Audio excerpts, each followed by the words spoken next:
सतनाम श्री वाहिगुरु साहिब जीओ। प्रभ की दृष्ट महासुख होए,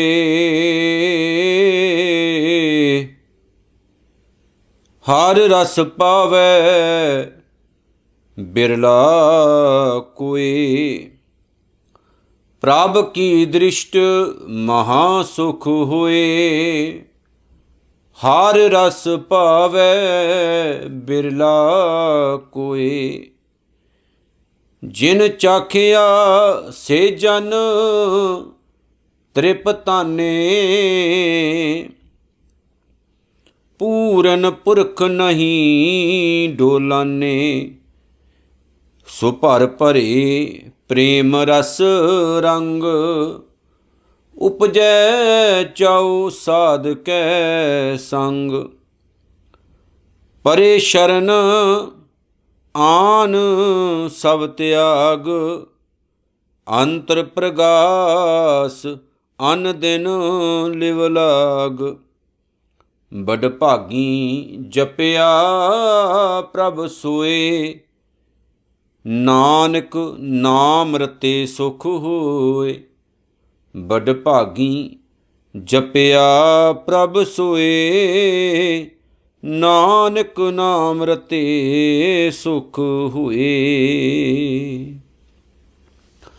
गुरु रूप गुरु प्यारी साध संगत जीओ, जुगो जुग अटल निमाणिया दी मान, निताणिया दी तान, नेओटिया दी ओट सतगुरु श्री गुरु ग्रंथ साहिब जी महाराज, जिन्हां दे पवित्र चरणां दा पावन ओट आसरा रख के असीं सतगुरु श्री गुरु अर्जन साहिब जी महाराज दी बहुत ही प्यारी बाणी सुखमणी साहिब दी विचार कर रहे हैं। सुखमणी साहिब दी 20 नंबर अष्टपदी का असीं दूसरा भाग सरवण किया है, भाव दूसरी पौड़ी का पाठ सरवण किया है। आओ इस पौड़ी दे नाल अपना चित्त जोड़ांगे जो सतगुरु ने इस पौड़ी दे विच महान विचार रखे ने, उन्हां दे नाल आपां नक्का नक अपनियां झोलियां भरांगे। उस तो पहलां गुरु फतेह हाज़र है, सांझी करिए जी। वाहिगुरु जी का खालसा, वाहिगुरु जी की फतेह। सतगुरु ने अपनी पावन बाणी दे विच परमात्मा की मेहर की निगाह की एक बहुत वड्डी गल कीती है। जदों उहदी पावन मेहर की निगाह वरत जाए तो वह कुछ भी कर सकता है। इत्थों तक कि वह मूर्खां नूं सियाणे बना सकता है। मन तो पिंगले हो चुके जीवन वाले जिहड़े लोग ने उन्हां नूं सुधार सकता है, उन्हां दा जीवन उच्चा कर सकता है। परमात्मा की जिहड़ी मेहर की दृष्ट है धार्मिक दुनिया दे विच समझ लो भी वो एक धुरा है धर्म का, जिन्हों मूहरे रखा गया ते बार बार आख्या गया भी जे उहदी दृष्टि चाहुंदे हो तां गुरु दे चरण घुट के पकड़ने पैणगे। पर उहदी मेहर की दृष्ट नाल हुंदा की है, जीवन विच इफैक्ट की पैंदा है, ये सतगुरु जी दस रहे ने। प्रभ की दृष्ट, परमात्मा की दृष्टि, परमात्मा की नज़र, उहदी मेहर की निगाह महासुख होए। जदों हो जाए तां हुंदा की है, महासुख, वड्डा सुख प्राप्त हुंदा है। छोटियां छोटियां सुखां दे पिछे नित दौड़दे आं आपां, ते जिन्नू बहुत वड्डा सुख मिल जाए उन्नू छोटियां छोटियां सुखां दे पिछे दौड़न की आदत ही नहीं रहिंदी। जिन्नू सब कुछ ही मिल जाए उन्नू लोड़ ही नहीं पैंदी, वो एवें आसे पासे टक्करां मारदा फिरेगा। इसलिए दाते ने आख्या भी मालका जे मेहर की निगाह तेरी मिल गई तो मैनू जिंदगी दे विच वो मिल गया जो मेरी समझ तो भी बहुत परां सी। यही गुरु नानक साहब ने कृपा की है धर्म की दुनिया दे विच सानू समझाउण दे लई। निगाह चाहिदी है रब दी, बंदे दी नहीं, जां होरना लोकां दी नहीं, क्योंकि उहदी निगाह पाक पवित्र है, उहदी निगाह दे विच सुख है, उहदी निगाह दे विच आनंद है। हुण रब दी निगाह की है, ये भी विचारांगे आपां। परमात्मा की निगाह की है कि रब दियाँ साडे वांगू अखां ने? नहीं, रब दियाँ अखां नहीं, पर ओदियां अखां बहुत ने। वो निरंकार है, वो सरगुण है, तो वो निर्गुण भी है। वो साडे विच वसदा है, ये जुबान भी ओदी है, अखां भी ओदियां ने, ये शरीर ओदा है। साडे तो परां है तो वो निर्गुण है, ओदा कोई शरीर नहीं है। ओदी मेहर दी निगाह की है? अपने जीवन नूं ओदे चरनां दे विच इस योग समर्पण कर देना कि आपां ओदे ही हो जाइए, ओदे वर्गे ही हो जाइए। जिस दिन सानू सुख अते दुख ये भुल जाए, जिस दिन साडे विचों ईरखा, द्वैश, निंदा, चुगली, साड़ा खत्म हो जाए, जिस दिन साडे विचों अवगुण खत्म हो जाण, जिहड़े साडे जीवन की बर्बादी अते समाज की बर्बादी का कारण बन, जिस दिन साडे विचों वो चीज़ां खत्म हो जाण जिहड़ियां वखरेवें पैदा करदियां होण, समझ लो उस दिन तुसीं ये समझ के चलियो भी तुहाडे ते परमात्मा की मेहर की निगाह हो चुकी है। प्यारिओ, तुसीं हुण उहदी मेहर की निगाह दे हेठां आ गए हो।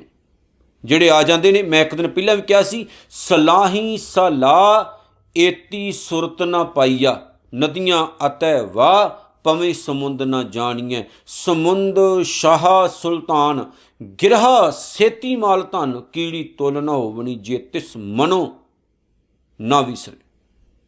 वड्डियां वड्डियां शाहूकारां दी दौलत किसी भी काम नहीं जे उन्हां ते रब दी मेहर दी निगाह नहीं हुई। दूसरे पासे जे जुग चारे आरजा, वड्डी उम्र दा कोई होवे, होर दसूणी होए, नवां खंडां विच जाणीए, नाल चलै सब कोई, नाम बहुत होवे दुनिया च, लोक नाल तुरन ओदे, चंगा नाओ रखाए कै, दुनिया च चंगी पहचान उन्हें बनाई होवे, जस कीरत जग ले, दुनिया च चंगी कीरती पैदा की होवे, जे तिस नदर ना आवी, जे वो तेरी मेहर की निगाह के हेठां नहीं आया। हुण आ गई गल, प्रभ की दृष्ट महा सुख होए, ओदी मेहर की निगाह विच सारे सुख ने, पर जे तिस नदर ना आवी, जे तू ओदी मेहर की निगाह के हेठां नहीं आया, तो सतगुरु कहते ने की फायदा उस जिंदगी का। तां वात ना पुछै कि, समझ लो वो बंदे की कोई औकात नहीं, ਉਹਦੀ कोई बात नहीं पुछदा। ਜਿਹੜਾ बंदा अपनी ईगो हंकार अते पैसे के धन दौलत की आकड़ हंकार विच ही रहा, लेकिन उन्हें कदे ये नहीं सोचिया मैं ਉਹਦੀ निगाह के सांचे विच ढलां, ਉਹਦੀ निगाह के हेठां आवां, मैं ਉਹਦੀ मेहर तो कुछ प्राप्त कर सकां। अपनी हंकार विच दौड़दा रहा, अपनी ईगो दे विच रहा, पर जिन्हां नूं ਉਹਦੀ मेहर की निगाह की समझ आ जाए, वो कहंदे सारी सुख है, सब कुछ ही प्राप्त हो गया। अगे हर रस पावै बिरला कोई, पर कोई विरला मनुख परमात्मा के नाम का स्वाद चखदा है। बिरला का मतलब किसी बंदे का नाम नहीं है, बिरला भाव कोई विरला, कोई लखां करोड़ां चों एक बंदे की गल है, कोई बहुत विरला इंसान, बहुत घट लोग हुंदे ने जिहड़े ओहदे प्रभु के नाम के रस का आनंद माणदे है, जिन्हां नूं ओहदा आनंद आउंदा है, जिन्हां नूं ओहदा स्वाद आउंदा है, जिहड़े घंटियां बधी बैठे रहिंदे ने, जिन्हां नूं गुरबाणी पढ़न का स्वाद आउंदा है, बाणी सुनन का स्वाद आउंदा है, जिहड़े बाणी सुनदियां अखां चों हंझू केरन, जिहड़े इतिहास सुनदियां अखां चों हंझू केरन, जिन्हां नूं ऐ रस चढ़े, जिन्हां दी बिरती दे विच निरंकार दा वासा हो जाए, ऐसे बहुत घट लोग ने दुनिया दे विच। ज़्यादा तां एवें बस तुरे फिरदे ने, जिउंदियां लाशां ही हैं। सतगुर कहंदे ने, जिन चाखिया से जन तृपताने, जिन्हां ने ये चख लिया ना वो रज गए, वो रज गए, वो रज जाते ने। जिन्हां नूं ये नाम दे रस का स्वाद पता लग जाए वो रज जाते हैं, जिन्हां नूं ये मिल गया वो रज गए, तृप्त हो गए। उन्हां दे जीवन में किसी प्रकार की भुख नहीं रहिंदी है, वो भुखों नहीं करते हैं, क्योंकि उन्हां नूं वो मिल गया जो वो चाहुंदे सन, जो उन्हां दा अंदरला चाहुंदा सी। इसलिए उन्हां दियां सारियां ही निरंकार ने भुखां खत्म कर दित्तियां, वो रज गए, उन्हां दे अंदर तृप्ति वरत गई। वो साडे वांगू लहू लहू नहीं करते, साडे वांगू जने खने के सामने हथ नहीं जोड़ते, साडे सामने साडे वांगू लोगों दी बुत्तियां नहीं भरते, लोगों की चापलूसी नहीं करते। वो इन्ने को पवित्र हो जाते हैं, इन्ने महान हो जाते हैं, जिन्ना महान निरंकार अकाल पुरख वाहिगुरू आप है। फिर की हुंदा, ਪੂਰਨ ਪੁਰਖ, ਉਹ ਪੂਰਨ ਪੁਰਖ ਹੋ ਜਾਂਦੇ ਨੇ, ਸੰਪੂਰਨ ਹੋ ਜਾਂਦੇ ਨੇ, ਪੂਰੇ ਹੋ ਜਾਂਦੇ ਨੇ। ਨਹੀਂ ਡੋਲਾਨੇ, ਫਿਰ ਉਹ ਮਾਇਆ ਦੇ ਘਾਟੇ ਵਾਧੇ ਨਾਲ ਡੋਲਦੇ ਨਹੀਂ ਹੈ। ਜੇ 4 ਪੈਸੇ ਜ਼ਿਆਦਾ ਆ ਗਏ ਤੇ ਤਾਂ ਵੀ ਨਹੀਂ ਡੋਲਦੇ ਹੋ, ਜੇ ਘਟ ਗਏ ਤਾਂ ਵੀ ਨਹੀਂ ਡੋਲਦੇ। ਜੇ ਵੱਧ ਆ ਗਏ ਤਾਂ ਰੱਬ ਤੋਂ ਮੂੰਹ ਨਹੀਂ ਫੇਰਦੇ, ਜੇ ਘਟ ਗਏ ਤਾਂ ਉਹ ਮਿਹਣੇ ਨਹੀਂ ਮਾਰਦੇ ਪਰਮਾਤਮਾ ਨੂੰ, ਕਹਿੰਦੇ ਨੇ ਦਾਤਿਆ ਇਹ ਤੇਰਾ ਹੀ ਹੈ, ਜੇ ਘਾਟਾ ਜਾਂ ਵਾਧਾ ਇਹ ਸਭ ਤੇਰਾ ਹੀ ਹੈ, ਤੇਰੀਆਂ ਰਹਿਮਤਾਂ ਨੇ। ਇਹਦੇ ਨਾਲ ਕੀ ਹੈ, ਦੁਨਿਆਵੀ ਤੌਰ 'ਤੇ ਹੈ, ਜੇ ਘਟ ਗਏ ਜਾਂ ਵੱਧ ਗਏ ਇਹਦੇ 'ਚ ਰੱਬ ਦਾ ਕਸੂਰ ਨਹੀਂ। ਇਹ ਤਾਂ ਦੁਨੀਆਦਾਰੀ ਹੈ ਪਿਆਰਿਓ, ਚੱਲਦੀ ਰਹਿਣੀ। ਕਦੇ ਘੱਟ ਹੈ, ਕਦੇ ਵੱਧ ਹੈ, ਕਦੇ ਘੱਟ ਹੈ, ਕਦੇ ਵੱਧ ਹੈ, ਇਹ ਤਾਂ ਚੱਲਦੀਆਂ ਰਹਿਣੀਆਂ ਨੇ ਖੇਡਾਂ। ਪਰ ਉਹਨਾਂ ਦੇ ਕਰਕੇ ਅਸੀਂ ਰੱਬ ਨੂੰ ਥੋੜ੍ਹੀ ਭੁੱਲ ਜਾਵਾਂਗੇ। ਜੇ ਮੈਂ ਪਿਛਲੇ ਦਿਨੀ ਵੀ ਕਿਹਾ ਸੀ, ਅੱਜ ਬਹੁਤੇ ਧਰਮ ਲੋਕਾਂ ਨੂੰ ਇਹ ਲਾਲਚ ਦੇ ਕੇ ਖਿੱਚ ਰਹੇ ਨੇ ਕਿ ਸਾਡੇ ਧਰਮ 'ਚ ਆਓ ਤੁਸੀਂ ਅਮੀਰ ਹੋ ਜਾਓਗੇ, ਸਾਡੇ ਧਰਮ 'ਚ ਆਓ ਅਸੀਂ ਤੁਹਾਡੇ ਮੁਰਦਿਆਂ ਨੂੰ ਜਿਉਂਦਿਆਂ ਕਰ ਦੇਵਾਂਗੇ, ਸਾਡੇ ਧਰਮ 'ਚ ਆਓ ਤੁਹਾਡਾ ਬੁਖਾਰ, ਤੁਹਾਡੀ ਕੈਂਸਰ, ਤੁਹਾਡੀਆਂ ਪੱਥਰੀਆਂ ਦੂਰ ਕਰ ਦੇਵਾਂਗੇ, ਸਾਡੇ ਧਰਮ ਵਿੱਚ ਆਓ ਤੁਹਾਡੇ ਅੰਦਰੋਂ ਭੂਤ ਪ੍ਰੇਤ ਬਲਾਵਾਂ ਸ਼ੈਤਾਨ ਕੱਢਾਂਗੇ। ਇਹ ਲੋਕਾਂ ਨੂੰ ਮੂਰਖ ਬਣਾਉਣ ਵਾਲੀ ਗੱਲ ਨਹੀਂ। ਤੇ ਪਿਆਰਿਓ ਹੋਰ ਕੀ ਹੈ, ਬਹੁਤਿਆਂ ਦਾ ਜ਼ੋਰ ਹੀ ਇਸ ਗੱਲ ਦੇ ਉੱਤੇ ਲੱਗਾ ਹੋਇਆ ਵੀ ਸਾਡੇ ਕੋਲ ਆਓ ਅਸੀਂ ਆਹ ਕਰ ਦੇਵਾਂਗੇ, ਅਸੀਂ ਉਹ ਕਰ ਦੇਵਾਂਗੇ। ਪਰ ਉਹ ਨਹੀਂ ਡੋਲਦੇ ਪਿਆਰਿਓ, ਜਿਹੜੇ ਨਿਰੰਕਾਰ ਦੇ ਨਾਮ ਵਿੱਚ ਚਿੱਤ ਜੋੜ ਕੇ ਬੈਠੇ ਹੁੰਦੇ ਨੇ, ਨਹੀਂ ਡੋਲਦੇ। ਭਾਵੇਂ ਲੱਖਾਂ ਕਰੋੜਾਂ ਸੁੱਟ ਦੋ ਉਹਨਾਂ ਦੇ ਮੋਹਰੇ, ਨਹੀਂ ਡੋਲਣਗੇ। ਤੇ ਜੇ ਬੰਦੇ ਦਾ ਦਿਮਾਗ ਖਰਾਬ ਹੋ ਜਾਏ ਤੇ 2 ਆਲੂਆਂ ਤੋਂ ਵੀ ਹੋ ਸਕਦਾ, 2 ਟੱਕਿਆਂ ਤੇ ਵੀ, 1 ਰੁਪਈਏ ਤੇ ਵੀ ਹੋ ਸਕਦਾ। ਜੇ ਨਾ ਹੋਵੇ ਤਾਂ ਭਾਵੇਂ ਲੱਖਾਂ ਕਰੋੜਾਂ ਕਰਕੇ ਵੀ ਨਾ ਹੋਵੇ। ਅੱਗੇ ਕਹਿੰਦੇ ਨੇ ਸੋ ਭਰ ਭਰੇ ਪ੍ਰੇਮ ਰਸ ਰੰਗ, ਪ੍ਰਮਾਤਮਾ ਦੇ ਪਿਆਰ ਦੇ ਸਵਾਦ ਦੀ ਮੌਜ ਵਿੱਚ ਉਹ ਨੱਕਾ ਨੱਕ ਭਰੇ ਰਹਿੰਦੇ। ਵਾਹਿਗੁਰੂ ਦੇ ਪਿਆਰ ਦਾ ਜਿਹੜਾ ਸਵਾਦ ਹੈ, ਉਹਦੀ ਜਿਹੜੀ ਮੌਜ ਹੈ, ਉਹ ਮੌਜ ਨੂੰ ਲੁੱਟਦੇ ਹੈ, ਨੱਕਾ ਨੱਕ ਅੰਦਰੋਂ ਭਰੇ ਰਹਿੰਦੇ। ਕੌਣ? ਅਸੀਂ ਵੀ ਉਹੋ ਜਿਹੇ ਬਣਨਾ। ਆਪਾਂ ਕਿਰਤਕਾਰ ਕਰਦੇ ਹਾਂ, ਕੰਮਕਾਰ ਕਰਦੇ ਹਾਂ, ਉਹਦੀ ਮੌਜ ਨੂੰ ਮਾਨਣਾ ਹੈ ਤਾਂ ਕਿ ਸਾਨੂੰ ਸੁੱਖ ਮਹਿਸੂਸ ਨਾ ਹੋਵੇ, ਦੁੱਖ ਮਹਿਸੂਸ ਨਾ ਹੋਵੇ, ਚਿੰਤਾ ਮਹਿਸੂਸ ਨਾ ਹੋਵੇ, ਗਮੀ ਮਹਿਸੂਸ ਨਾ ਹੋਵੇ। ਅਸੀਂ ਦੁਨੀਆ ਦੀਆਂ ਛੋਟੀਆਂ ਛੋਟੀਆਂ ਚੀਜ਼ਾਂ ਕਰਕੇ ਨਿੱਤ ਨਾ ਲੜੀਏ ਝਗੜੀਏ ਤੇ ਨਾ ਨਿੱਤ ਰੋਣਾ ਰੋਈਏ। ਜੇ ਗੁਰਦੁਆਰੇ ਜਾਈਏ ਤੇ ਜਾ ਕੇ ਅਸੀਂ ਦੁਨਿਆਵੀ ਚੀਜ਼ਾਂ ਨਾ ਮੰਗੀਏ, ਅਸੀਂ ਮੰਗੀਏ ਦਾਤਿਆ ਸੇਵਾ ਦੇ, ਸਿਮਰਨ ਦੇ, ਦਾਤਿਆ ਚਰਨਾਂ ਨਾਲ ਜੋੜ ਕੇ ਰੱਖ, ਇਹ ਸਭ ਕੁਝ ਮੰਗੀਏ। ਉਪਜੈ ਚਾਓ ਸਾਧ ਕੈ ਸੰਗ, ਫਿਰ ਜਦੋਂ ਉਹ ਪਿਆਰਿਆਂ ਦੀ ਸੰਗਤ ਕਰਦੇ ਨੇ, ਰੰਗ ਰਤਿਆਂ ਦੀ ਸੰਗਤ ਕਰਦੇ ਨੇ, ਤਾਂ ਉਹਨਾਂ ਦੇ ਅੰਦਰ ਕੀ ਹੁੰਦਾ, ਚਾਅ ਪੈਦਾ ਹੁੰਦਾ। ਸਾਧ ਕੈ ਸੰਗ, ਗੁਰੂ ਦੀ ਸੰਗਤ ਕਰਨ ਨਾਲ ਉਹਨਾਂ ਦੇ ਅੰਦਰ ਚਾਓ ਪੈਦਾ ਹੁੰਦਾ। ਕਿਹੜਾ ਚਾਓ? ਪ੍ਰਭ ਮਿਲਣੇ ਕਾ ਚਾਓ, ਪਰਮਾਤਮਾ ਨੂੰ ਮਿਲਣ ਦਾ ਚਾਅ, ਉਹਨਾਂ ਦੇ ਅੰਦਰ ਕੁਝ ਪਾਉਣ ਦਾ ਚਾਅ ਰਹਿੰਦਾ। ਇਹ ਤਾਂ ਸੱਚ ਹੈ ਵੀ ਇੱਕ ਨਿਰੰਕਾਰ ਦੀ ਜਿਹੜੀ ਖੇਡ ਹੈ, ਉਹਦੇ ਨਾਮ ਦੀ ਖੇਡ ਹੈ, ਉਹਦੇ 'ਚ ਆਨੰਦ ਬਹੁਤ ਹੈ, ਸਵਾਦ ਬਹੁਤ ਹੈ, ਰਸ ਬਹੁਤ ਹੈ। ਜਿਸ ਦਿਨ ਨਾ ਤੁਸੀਂ ਬਾਣੀ ਪੜ੍ਹਨ ਦਾ ਤੁਹਾਡਾ ਕਿਤੇ ਮਨ ਹੋ ਜਾਵੇ, ਐ ਅੰਦਰੋਂ ਮਨ ਲੱਗਾ ਹੋਵੇ, ਪਤਾ ਨਹੀਂ ਲੱਗਦਾ ਤੁਸੀਂ ਕਿੰਨਾ ਚਿਰ ਬੈਠੇ ਰਹਿੰਦੇ, ਤੁਹਾਨੂੰ ਪੂਰਾ ਆਨੰਦ ਆਉਂਦਾ, ਪੂਰਾ ਸਵਾਦ ਆਉਂਦਾ, ਮਜ਼ਾ ਆਉਂਦਾ ਵੀ ਬਾਣੀ ਪੜ੍ਹਦੇ ਹੋ। ਇੱਕ ਇੱਕ ਅੱਖਰ ਐ ਧੁਰ ਤੱਕ ਅੰਦਰ ਜਾਂਦਾ। ਕਈ ਵਾਰ ਮਨ ਐਸਾ ਸ਼ੈਤਾਨ ਹੋ ਜਾਂਦਾ, ਮਨ ਜਿੰਨਾ ਮਰਜ਼ੀ ਜ਼ੋਰ ਲਾਓ ਨਹੀਂ ਟਿਕਦਾ। ਇਹ ਸਾਡੇ ਬਹੁਤਿਆਂ ਦੇ ਸਵਾਲ ਹੈ। ਪਰ ਉਹਦਾ ਜਿਹੜਾ ਸਵਾਦ ਹੈ, ਉਹਦਾ ਜਿਹੜਾ ਰਸ ਹੈ, ਜਦੋਂ ਤੁਸੀਂ ਮੰਨਣਾ ਸ਼ੁਰੂ ਕਰ ਦਿਓਗੇ ਨਾ, ਤਾਂ ਫਿਰ ਤੁਸੀਂ ਨਿਕਲ ਹੀ ਨਹੀਂ ਸਕਣਾ। ਇਹ ਨਸ਼ਾ ਇੱਕ ਸਮਝ ਲਓ, ਇਹ ਉਹ ਭੰਗ ਅਫੀਮ ਦਾ ਨਸ਼ਾ ਨਹੀਂ ਹੈ, ਇੱਕ ਨਸ਼ਾ ਹੈ ਨਾਮ ਦਾ, ਨਾਮ ਦਾ ਨਸ਼ਾ ਹੈ। ਇਹ ਉਹਦਾ ਸਵਾਦ ਹੈ। ਜਦੋਂ ਤੁਸੀਂ ਮੰਨੋਗੇ ਨਾ ਉਹਨੂੰ, ਤੇ ਤੁਹਾਨੂੰ ਇੱਦਾਂ ਮਹਿਸੂਸ ਹੋਏਗਾ ਵੀ ਤੁਸੀਂ ਰਾਤ ਦਿਨ ਐ ਰੰਗੇ ਤੁਰੇ ਫਿਰ ਰਹੇ ਹੋ। ਵੱਖਰੀ ਜੀ ਤੁਹਾਨੂੰ ਦੁਨੀਆ ਜਿਹੜੀ ਹੈ ਉਹ ਮਹਿਸੂਸ ਹੋਏਗੀ, ਵੱਖਰਾਪਣ ਜਿਹਾ ਦੁਨੀਆ ਦਾ ਲੱਗੇਗਾ, ਨਾਸਤਕਪੁਣਾ ਹੀ ਖਤਮ ਹੋ ਜਾਏਗਾ। ਪਰੇ ਸ਼ਰਨ ਆਣ ਸਭ ਤਿਆਗ, ਹੋਰ ਸਾਰੇ ਆਸ਼ਰੇ ਛੱਡ ਕੇ ਉਹ ਪਰਮਾਤਮਾ ਦੀ ਸ਼ਰਨ ਵਿੱਚ ਪੈਂਦੇ ਨੇ। ਕੌਣ? ਰੱਬ ਦੇ ਪਿਆਰੇ।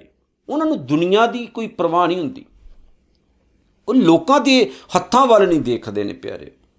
ਦੁਨੀਆ ਦੇ ਰੰਗਾਂ ਦੇ ਵਿੱਚ ਉਹ ਮਸਤ ਨਹੀਂ ਹੁੰਦੇ, ਉਹ ਮੰਗਦੇ ਨੇ ਤੇ ਕੇਵਲ ਇੱਕ ਨਿਰੰਕਾਰ ਕੋਲੋਂ। ਗੁਰੂ ਗੋਬਿੰਦ ਸਿੰਘ ਮਹਾਰਾਜ ਨੂੰ ਇੱਕ ਰਾਜਾ ਹੀਰਾ ਦਿੰਦਾ, ਸਤਿਗੁਰੂ ਜੀ ਸੁੱਟ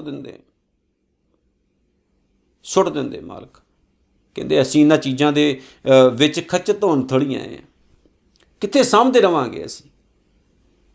ਮਾਲਕ ਨੇ ਕਿਹਾ ਕਹਿੰਦੇ ਝਾਤ ਮਾਰ ਕੇ ਵੇਖ ਕਿੰਨੇ ਕੁ ਹੀਰੇ ਪਏ ਨੇ। ਇਸ਼ਾਰਾ ਬੜਾ ਪਿਆਰਾ ਸੀ। ਸਤਿਗੁਰੂ ਦਾ, ਕਿ ਜ਼ਿੰਦਗੀ ਹੀ ਬੇਸ਼ਕੀਮਤੀ ਹੀਰਾ ਹੈ। ਆਪਾਂ ਇਹਨਾਂ ਹੀਰਿਆਂ ਦੇ ਵਿੱਚ ਮਸਤ ਨਾ ਹੋਈਏ, ਆਪਾਂ ਸਹੀ ਮਾਇਨੇ ਦੇ ਵਿੱਚ ਦੁਨੀਆਦਾਰੀ ਵਿੱਚ ਮਸਤ ਨਾ ਹੋਈਏ। ਜੇ ਮਸਤ ਹੋਣਾ ਤਾਂ ਨਿਰੰਕਾਰ ਦੇ ਉਸ ਹੀਰੇ 'ਚ ਮਸਤ ਹੋ ਜਾਓ ਜਿਹੜਾ ਜਨਮ ਹੀਰਾ।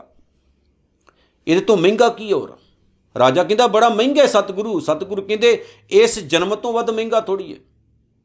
ਜੇ ਤੂੰ ਸਾਨੂੰ ਸੱਚਾ ਪਿਆਰ ਕਰਦਾ ਤੇ ਨਾਮ ਦੇ ਹੀਰੇ ਨੂੰ ਜੀਵਨ ਵਿੱਚ ਵਸਾ, ਗੁਰੂ ਨਾਨਕ ਦੀਆਂ ਗੱਲਾਂ ਨੂੰ ਜੀਵਨ ਵਿੱਚ ਵਸਾ। ਗੁਰੂ ਨਾਨਕ ਸਾਹਿਬ ਕੀ ਕਹਿੰਦੇ ਨੇ? ਉਹਨਾਂ ਦਾ ਪੱਲਾ ਘੁੱਟ ਕੇ ਪਕੜ, ਤੈਨੂੰ ਸਭ ਕੁਝ ਹੀ ਮਿਲੇਗਾ। ਹੀਰੇ ਹੂਰਿਆਂ ਦੇ ਪਿੱਛੇ ਦੌੜਨ ਦੀ ਤੈਨੂੰ ਲੋੜ ਨਹੀਂ ਹੈ। ਪਰੇ ਸ਼ਰਨ ਆਣ ਸਭ ਤਿਆਗ, ਅੰਤਰ ਪ੍ਰਗਾਸ ਅਨੰਦਨ ਲਿਵ ਲਾਗ। ਉਹਨਾਂ ਦੇ ਅੰਦਰ ਚਾਨਣ ਹੋ ਜਾਂਦਾ ਤੇ ਹਰ ਵੇਲੇ ਉਹਨਾਂ ਦੀ ਜਿਹੜੀ ਲਿਵ ਹੈ, ਸੁਰਤੀ ਹੈ, ਉਹ ਪਰਮਾਤਮਾ ਦੇ ਪਾਵਨ ਚਰਨਾਂ ਵਿੱਚ ਜੁੜੀ ਰਹਿੰਦੀ। ਬਾਬਾ ਬੁੱਢਾ ਸਾਹਿਬ ਵਰਗੇ ਮਹਾਨ ਜਿਹੜੇ ਪਿਆਰੇ ਹੋਏ ਨੇ ਗੁਰੂ ਦੇ, ਉਹਨਾਂ ਦਾ ਜੀਵਨ ਪੜ੍ਹ ਕੇ ਵੇਖ ਲਓ ਕਿੱਦਾਂ ਜੁੜੇ ਰਹਿੰਦੇ, ਰੰਗ ਰੱਤੇ ਹੀ ਰਹਿੰਦੇ। ਸਤਿਗੁਰੂ ਕਹਿੰਦੇ ਬੜ ਭਾਗੀ ਜਪਿਆ ਪ੍ਰਭ ਸੋਏ। ਵੱਡਿਆਂ ਭਾਗਾਂ ਵਾਲੇ ਬੰਦਿਆਂ ਨੇ ਪਰਮਾਤਮਾ ਨੂੰ ਜਪਿਆ ਹੈ, ਉਹਨੂੰ ਸਿਮਰਿਆ ਹੈ। ਨਾਨਕ ਨਾਮ ਰਤੇ ਸੁੱਖ ਹੋਏ। ਜਦੋਂ ਨਾਮ ਦੇ ਰੰਗ ਵਿੱਚ ਰੰਗੇ ਜਾਈਦਾ ਹੈ ਨਾ, ਤੇ ਜ਼ਿੰਦਗੀ ਦੇ ਸਾਰੀ ਜਿਹੜੇ ਸੁੱਖ ਨੇ ਉਹ ਸਾਡੀ ਝੋਲੀ 'ਚ ਪੈ ਜਾਂਦੇ ਨੇ। ਇਸ ਲਈ ਮੈਂ ਸ਼ੁਰੂਆਤ ਵਿੱਚ ਵੀ ਇਹ ਗੱਲ ਕਹੀ ਕਿ ਅਸੀਂ ਦੁਨਿਆਵੀ ਸੁੱਖਾਂ ਦੇ ਪਿੱਛੇ ਨਾ ਦੌੜੀਏ। ਜੇ ਦੌੜ ਲਾਉਣੀ ਹੈ ਤੇ ਆਤਮਿਕ ਆਨੰਦ ਵੱਲ ਦੌੜੋ। ਜਿਵੇਂ ਸਤਿਗੁਰੂ ਨੇ ਇੱਕ ਜਗ੍ਹਾ ਤੇ ਬੜਾ ਪਿਆਰਾ ਆਖਿਆ, ਕਹਿੰਦੇ ਹਰ ਬਿਸਰਤ ਸਦਾ ਖੁਆਰੀ। ਜਦੋਂ ਅਸੀਂ ਪਰਮਾਤਮਾ ਨੂੰ ਛੱਡ ਦਿੰਦੇ ਹਾਂ ਨਾ, ਤੇ ਸਾਡੇ ਪੱਲੇ ਪਤਾ ਕੀ ਪੈਂਦਾ? ਖੁਆਰੀ। ਖੁਆਰ ਹੁੰਦੇ ਅਸੀਂ, ਭਟਕਣਾ ਪੱਲੇ ਪੈਂਦੀ ਹੈ। ਹਰ ਬਿਸਰਤ ਸਦਾ ਖੁਆਰੀ, ਤਾਂ ਕੋ ਧੋਖਾ। ਉਹ ਧੋਖੇ 'ਚ ਨਹੀਂ ਰਹਿੰਦੇ। ਕਹਾਂ ਵਿਆਪੈ ਜਾਂ ਕੋ ਓਟ ਤੁਹਾਰੀ। ਜਿਹੜੇ ਤੇਰੇ ਓਟ ਆਸਰੇ ਤੇ ਰਹਿਣ, ਹੇ ਮੇਰਿਆ ਮਾਲਕਾ, ਉਹਨਾਂ ਨੂੰ ਦੁਨੀਆ ਦੇ ਧੋਖੇ ਦੀ ਸਮਝ ਆ ਜਾਂਦੀ। ਧੋਖੇ ਵਿੱਚ ਨਹੀਂ ਜੀਵਨ ਜਿਉਂਦੇ ਹੋ। ਹਰ ਬਿਸਰਤ ਸਦਾ ਖੁਆਰੀ, ਤਾਂ ਕੋ ਧੋਖਾ। ਕਹਾਂ ਵਿਆਪੈ ਜਾਂ ਕੋ ਓਟ ਤੁਹਾਰੀ। ਬਿਨ ਸਿਮਰਨ ਜੋ ਜੀਵਨ ਬਲਨਾ, ਸਰਪ ਜੈਸੇ ਅਰਜਾਰੀ। ਪ੍ਰਮਾਤਮਾ ਦੇ ਸਿਮਰਨ ਤੋਂ ਬਗੈਰ, ਉਹਦੇ ਨਾਮ ਤੋਂ ਬਗੈਰ ਜਿਹੜਾ ਜੇ ਆਪਾਂ ਜੀਵਨ ਬਤੀਤ ਕਰ ਰਹੇ ਹਾਂ, ਸਰਪ ਜੈਸੇ ਅਰਜਾਰੀ। ਜਿਵੇਂ ਲੰਮੀ ਉਮਰ ਦਾ ਸੱਪ ਘਸੀਟ ਘਸੀਟ ਕੇ ਮਰਦਾ ਹੈ। ਸਤਿਗੁਰੂ ਕਹਿੰਦੇ ਐਡਾ ਵੱਡਾ ਦੁੱਖ ਅਸੀਂ ਪ੍ਰਾਪਤ ਕਰ ਰਹੇ ਹੁੰਦੇ ਹਾਂ, ਪਰ ਸਾਨੂੰ ਸਮਝ ਨਹੀਂ ਲੱਗ ਰਹੀ ਹੁੰਦੀ। ਬਿਨ ਸਿਮਰਨ ਜੋ ਜੀਵਨ ਬਲਨਾ, ਸਰਪ ਜੈਸੇ ਅਰਜਾਰੀ। ਨਵ ਖੰਡਨ ਕੋ ਰਾਜ ਕਮਾਵੇ। ਜਿੰਨਾ ਮਰਜੀ ਆਪਾਂ ਕਮਾ ਲਈਏ, ਨਵ ਖੰਡਨ, ਸਾਰੀ ਦੁਨੀਆ ਦਾ ਭਾਵੇਂ ਰਾਜ ਭਾਗ, ਸਾਰੀ ਦੁਨੀਆ ਦੇ ਭਾਵੇਂ ਸਾਨੂੰ ਸੁੱਖ ਕਿਉਂ ਨਾ ਮਿਲ ਜਾਣ। ਨਵ ਖੰਡਨ ਕੋ ਰਾਜ ਕਮਾਵੇ, ਅੰਤ ਚਲੇ ਗੋ ਹਾਰੀ। ਪਰ ਆਖਰਕਾਰ ਇਹ ਜੀਵਨ ਹਾਰ ਕੇ ਜਾਂਦਾ। ਕੌਣ? ਜਿਹੜਾ ਪਰਮਾਤਮਾ ਨੂੰ ਭੁੱਲ ਜਾਂਦਾ। ਗੁਣ ਨਿਧਾਨ ਗੁਣ ਤਿਨ ਹੀ ਗਾਏ, ਜਾਂ ਕੋ ਕਿਰਪਾ ਧਾਰੀ। ਸੋ ਸੁਖੀਆ ਧਨ ਉਸ ਜਨਮਾ, ਨਾਨਕ ਤਿਸ ਬਲਿਆਰੀ। ਸੁਖੀ ਕੌਣ ਹੈ? ਧਨ ਕਿਸ ਦਾ ਜਨਮ ਹੈ? ਜਿਹੜਾ ਹਰ ਗੁਣ ਗਾਉਂਦਾ ਹੈ, ਉਹੀ ਸੁਖੀ ਹੈ, ਉਹੀ ਧਨ ਜਨਮ ਵਾਲਾ ਹੈ। ਉਹਦੇ ਹੀ ਪੱਲੇ ਸਭ ਕੁਝ ਪੈਂਦਾ ਪਿਆਰਿਓ, ਜਿਹੜਾ ਉਦੋਂ ਉਹਨੂੰ ਪਿਆਰ ਕਰਦਾ ਪਰਮਾਤਮਾ ਨੂੰ। ਸੋ ਆਓ ਸੁਖਮਨੀ ਸਾਹਿਬ ਦੀਆਂ ਇਹਨਾਂ ਗੱਲਾਂ ਨੂੰ ਆਪਣੇ ਜੀਵਨ ਵਿੱਚ ਢਾਲੀਏ, ਪੱਲੇ ਬੰਨੀਏ, ਤਾਂ ਕਿ ਜਿਹੜਾ ਸਾਡਾ ਇਹ ਜੀਵਨ ਹੈ ਸੁਹੇਲਾ ਹੋ ਸਕੇ ਤੇ ਅਸੀਂ ਆਪਣੇ ਜੀਵਨ ਨੂੰ ਵਧੀਆ ਤਰੀਕੇ ਨਾਲ ਜੀ ਕੇ ਇਸ ਦੁਨੀਆ ਤੋਂ ਜਾਈਏ। ਨਾਨਕ ਨਾਮ ਚੜ੍ਹਦੀ ਕਲਾ, ਤੇਰੇ ਭਾਣੇ ਸਰਬੱਤ ਦਾ ਭਲਾ। ਵਾਹਿਗੁਰੂ ਜੀ ਕਾ ਖਾਲਸਾ, ਵਾਹਿਗੁਰੂ ਜੀ ਕੀ ਫਤਿਹ।